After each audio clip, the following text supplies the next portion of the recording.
Oke, selamat malam Kak Novi. Selamat malam. Ya, Kak, izin Kak, saya dari Ray-Ban Entertainment mau nanya Kak Novi sebagai pemerhati anak ya, Ya, melihat kasus di Kota Pati di Ponpes, salah satu Ponpes, seorang kiai melakukan eh, pelecehan seksual. Mungkin sebagai pemerhati anak, mungkin bagaimana sih melihat pelaku ini mengintegrasikan citra karismatik ya atau ya, religius dengan perilaku predatornya tersebut, Kak? karena ini masih kita bilang dugaan ya, dugaan atau sudah bahkan dari tersangka sih sekarang tersangka ya. Kalau sudah Udah tersangka, jadi tersangka dan ditahan. oke, baik. Ini kemarin sebenarnya berita yang baik, berita juga yang sebenarnya hantaman ya buat parenting dan pendidikan ini khususnya kita bicara di Indonesia dan kalau kita bicara di Jawa jumlah penduduk yang terpadat itu berada di Pulau Jawa. Dengan adanya kasus seperti ini yang kembali terjadi, saya melihat bahwa pentingnya parenting, pentingnya pendidikan, khususnya anak-anak dari usia dini sampai remaja. Kalau kita lihat korbannya ada remaja, sini ada relasi kuasa. Ada relasi kuasa, ada spiritualitas, ketergantungan emosional, dan juga trauma sekaligus terjadi ini. Kalau buat saya, ini menjadi tamparan buat kita semua bahwa anak-anak ini harus diberikan pendidikan sejak kecil, pendidikan seks. Pendidikan seks yang dia harus ajarkan. Pendidikan seks itu bukan mengajarkan anak-anak bagaimana berhubungan seperti suami istri, tidak. Tetapi pendidikan seks adalah mengajarkan anak untuk menjaga bagian yang privat di tubuhnya. Apa yang boleh disentuh, apa yang tidak boleh disentuh, apa yang boleh dijadikan rahasia, apa yang tidak boleh dijadikan rahasia oleh siapapun.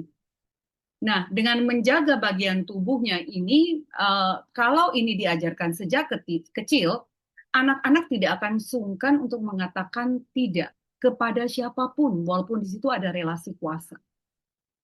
Nah, ini yang biasanya tidak diajarkan sejak dini. Makanya korbannya biasanya anak-anak. Anak-anak itu usia 0 sampai 18 tahun ya kita tahu. Di atas 18 tahun itu usia dewasa. Nah, di bawah 18 tahun ini kalau tidak diajarkan, kecenderungan untuk orang-orang yang paling dipercaya, orang-orang yang dekat, apalagi kalau kita lihat kasus yang di Pati ini, di pesantren gitu ya, dan anak-anak ini anak-anak yang datang dari keluarga prasejahtera. Jadi ada ketergantungan secara ekonomi kalau kita lihat di sini. Bagaimana dari tempat tinggal, bagaimana dari makanan, hal-hal yang paling basic, yang paling primer gitu ya, kebutuhan hidup, tempat untuk bernaung dari panas dan dingin, dan tempat di mana mereka bisa mendapatkan pendidikan dengan layak. Jadi ada relasi kuasa dan ketergantungan yang dimanfaatkan oleh uh, orang yang kita sebut saat ini sebagai predator seksual.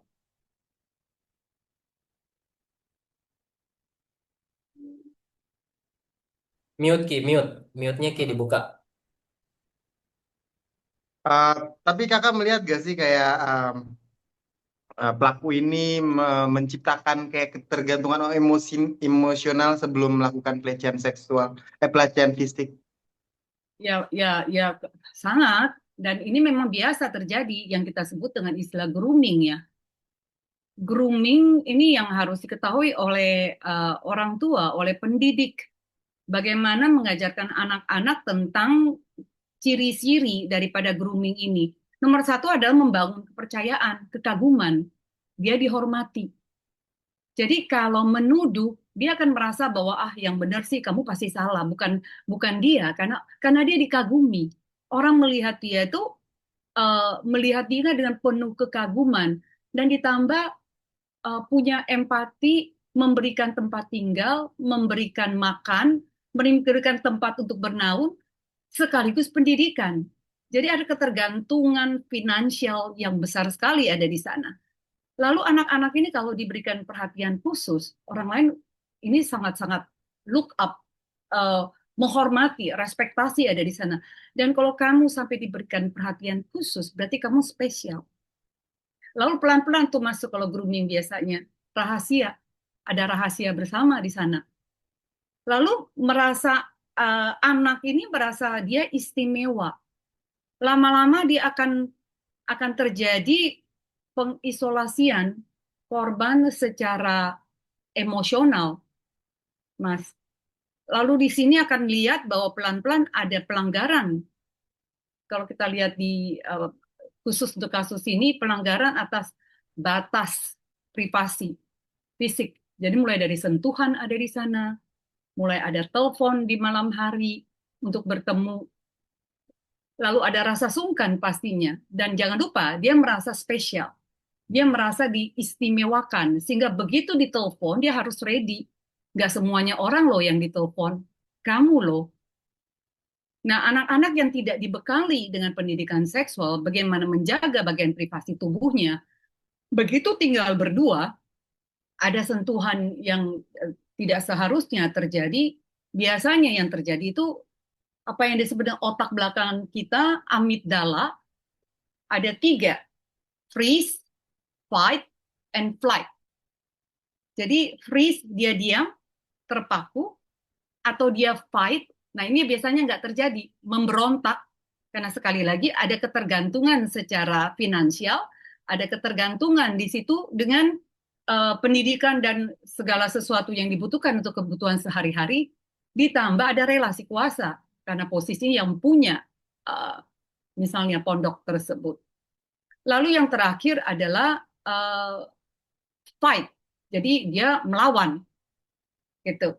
Nah, kalau saya lihat biasanya korban yang terjadi pelecehan seksual biasanya freeze, nggak tahu harus berbuat apa. Jadi terdiam, kaku, tegang. Nah, pada saat itu eh, biasanya pelecehan sampai hubungan yang tidak tidak selayaknya dilakukan antara kita bicara pemuka agama di sini dengan anak-anak yang masih di bawah umur. Artinya mereka itu ya mengalami kebingungan ya antara rasa hormat kepada guru dan rasa sakit akibat dilecehkan itu. Mereka itu kebingungan gitu ya Kak ya. Oh, betul, pasti. Dan biasanya ada yang disebut dengan rasionalisasi, Mas. Jadi ada rasionalisasi, ini pertahanan psikologis yang paling kuat. Nah, ini biasanya terjadi dengan kata-kata yang dibungkus dengan demi pendidikan, ujian spiritual, apalagi itu biasanya kasih sayang.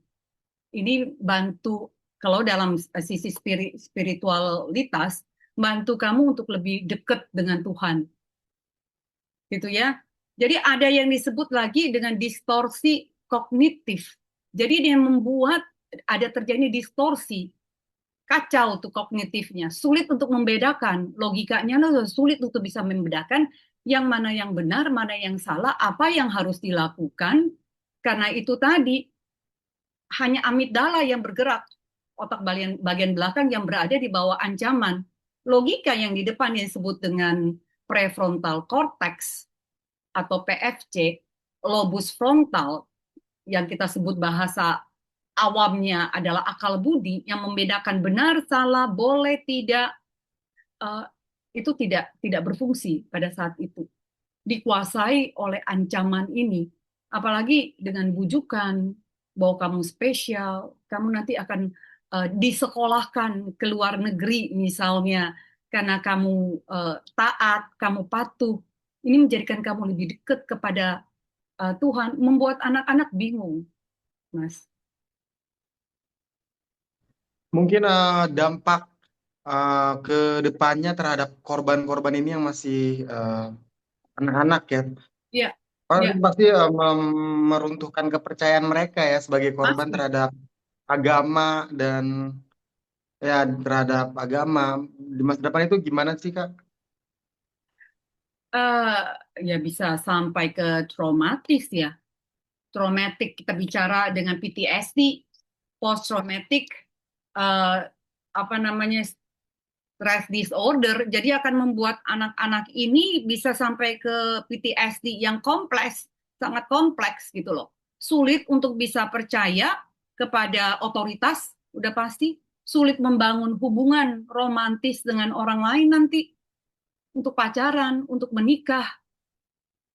Rasa marah kepada institusi, marah kepada orang tua, marah terhadap agama, ini yang paling bahaya. Dan membangun relasi intim ini loh, buat nggak percaya kepada eh, lawan jenisnya. Kalau dalam hal ini laki-laki dan perempuan, bikin dia selalu merasa kayak waspada, Mas. Selalu merasa kayak ancaman. Amigdalanya tuh antenanya itu tuh selalu on. Jadi ngeliat orang yang figur hampir mirip, sangat bisa jadi dia bisa kena serangan panik, panic attack, dia bisa diserang dengan gangguan kecemasan, dan sangat sulit untuk bisa fokus. Dan kalau ini tidak diterapi, tidak diberikan treatment yang selayaknya, ini akan dibawa terus sampai seumur hidup. Oke, tapi Kak, biasanya kan misalnya kita kalau sebagai normalnya ya, kalau untuk eh, jadi korban pelecehan gitu, pasti kita meneriakan tolong gitu, tolong atau minta tolong gitu, tidak akan minta tolong. Tapi kalau untuk korban-korban yang tidak mampu mengucapkannya secara verbal, itu apa sih maksudnya yang penggantinya gitu? Apakah Iya, dalam hati dia nangis atau seperti apa? iya, karena takut nggak dipercaya kan. Sekali lagi ini orang yang dikagumi, orang yang memberikan dia hidup, orang yang memberikan dia atap untuk berlindung dari panas dan dingin, orang yang memberikan dia makan sehari 3 kali, orang yang memberikan pendidikan yang dititipkan oleh orang tuanya kepada si pelaku ini. Jadi kebingungan ini akan luar biasa. Dan apalagi diajarkan bahwa kamu harus taat, kamu harus patuh, jangan sampai kamu gagal. Karena banyak sekali yang kepengen masuk di situ, kamu salah satunya yang berhasil untuk masuk. Jadi punya pesan khususnya dari orang tua, seperti membuat anak-anak ini ya kayak oke, dan tidak pernah dipesan bahwa itu sekali lagi balik pendidikan seks dari kecil untuk menjaga privasi tubuhnya ini nggak ada, itu terjadi, yaitu freeze, fight, flight. Kebanyakan freeze, terdiam, terpaku, gak bisa melakukan apa-apa, pasrah.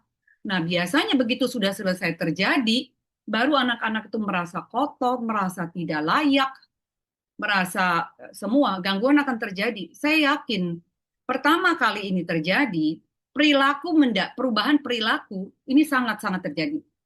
Mimpi-mimpi buruk pasti, regresi, gangguan tidur, apalagi nih. Bisa terjadi dengan psikosomatik, perutnya bisa sakit tiba-tiba, sakit kepala, pusing, pasti penurunan juga prestasi, sulit untuk bisa Jadi fokus. imbasnya bukan caranya psikis tapi fisik juga berarti ya Kak? Iya pasti, pasti. Karena dia tidak mampu untuk mengungkapkan, tetapi itu di kepala, karena mereka akan takut disalahkan. Biasanya itu yang terjadi, masa sih kamu nih nggak, kamu aja yang terlalu berlebihan. Sampai ke titik menyakiti diri sendiri, dia bisa self harm jadinya. Berpikiran untuk bunuh diri sangat bisa terjadi. Atau ekstrimnya karena merasa sesuatu, kalau kita bicara kita budaya Indonesia Timur ini, itu kan sesuatu yang penting ya, sebagai perempuan yang belum pernah disentuh, itu kan sesuatu yang penting, sakral gitu ya, hanya diberikan misalnya setelah menikah. Dia merasa sudah tidak ada harga, atau bisa punya perilaku seksual yang sudah tidak sesuai dengan usianya karena merasa yang paling berharga itu sudah hilang. Oke, Kak, saya punya keyakinan karena ini kan kejadiannya di Ponpes gitu yang Ya, notabene banyak orang ya, banyak orang di situ. ya, Saya punya keyakinan kayak ada beberapa orang yang tahu pastinya terhadap ya, perilaku pelaku ini. Mungkin betul. apa sih gimana sih kondisi psikologis pelaku mungkin yang tahu mungkin saja tahu gitu, tapi Saksi maksudnya ya, tapi saksi. terhambat, untuk bertindak gitu. Ya, sekali lagi kalau ini dilakukan dengan relasi kuasa yang tertinggi, pemilik kan, berarti semua yang di bawah dibayar dalam arti digaji. Iya kan? Nah, kalau dia yang paling tinggi, kan menerima top down gitu loh, dari atas ke Iya, bawah. Ya pasti betul. nggak berani, Mas.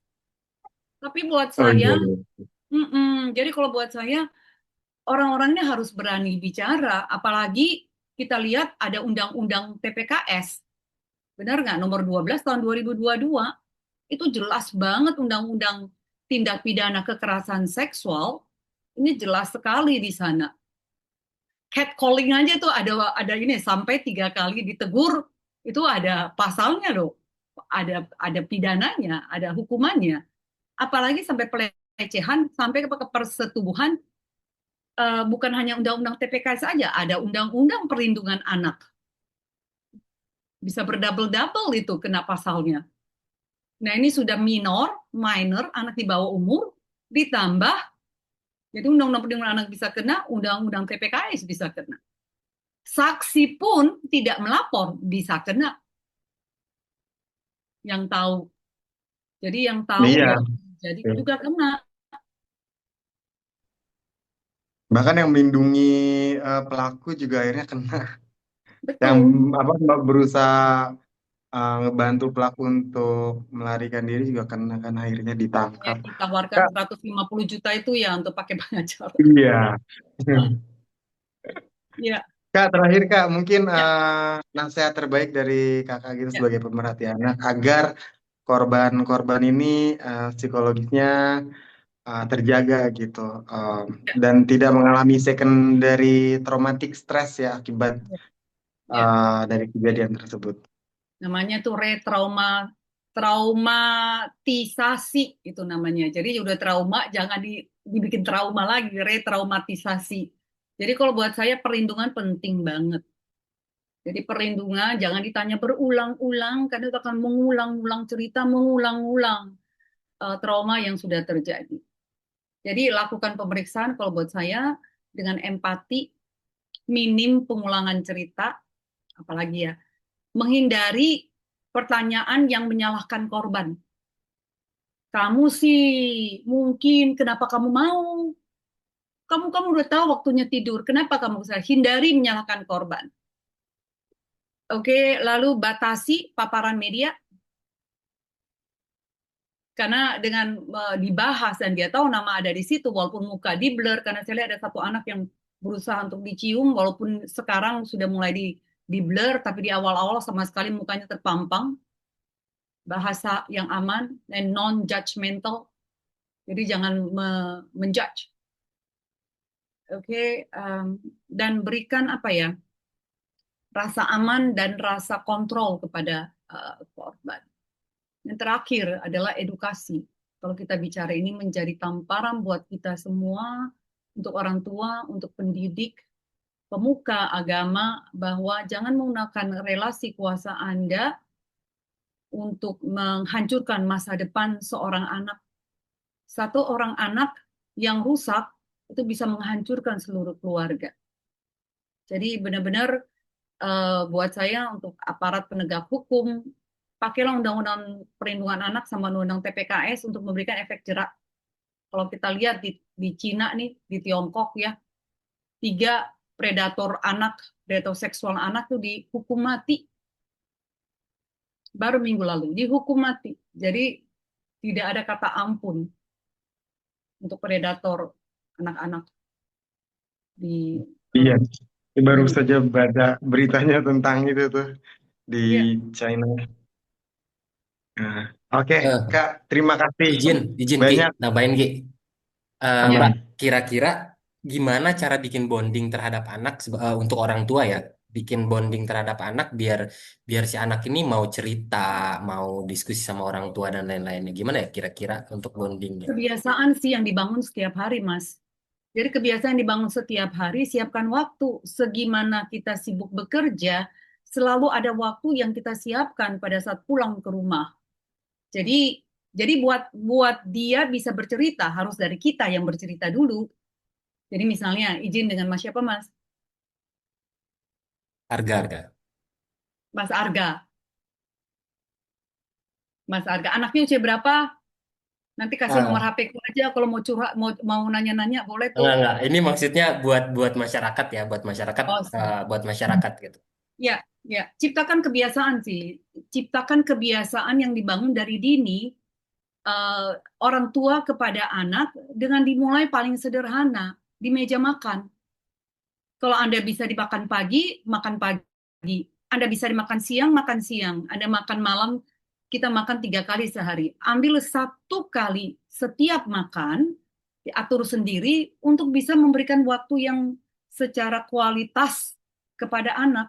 Mulai dari kita orang tua ngobrol dulu.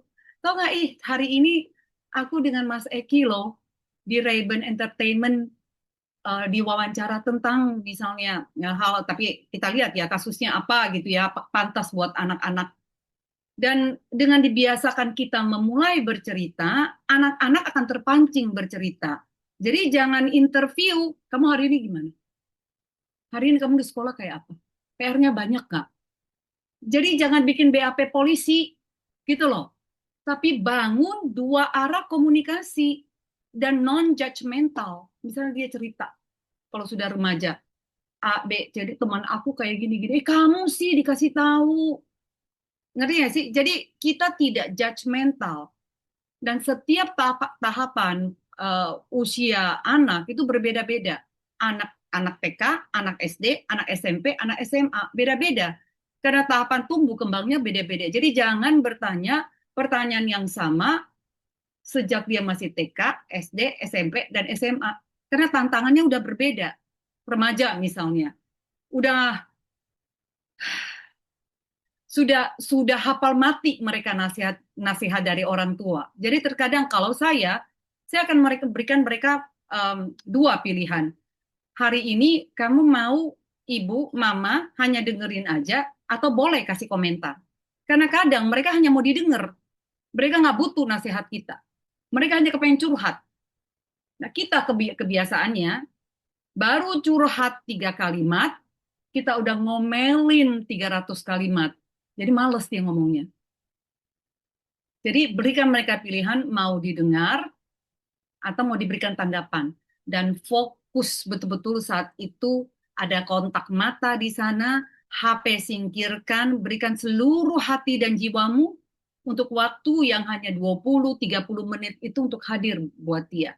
Jadi dari kecil dia kebiasaan didengar, dia tahu tidak akan ada rahasia dari orang lain yang saya harus tutupi dari orang tuaku karena saya punya rumah yang aman dan saya selalu punya rumah untuk kembali dan saya selalu dipercaya. Jadi anak harus didengar, anak harus dipercaya supaya punya rasa yang aman. Itu yang disebut dengan home sweet home.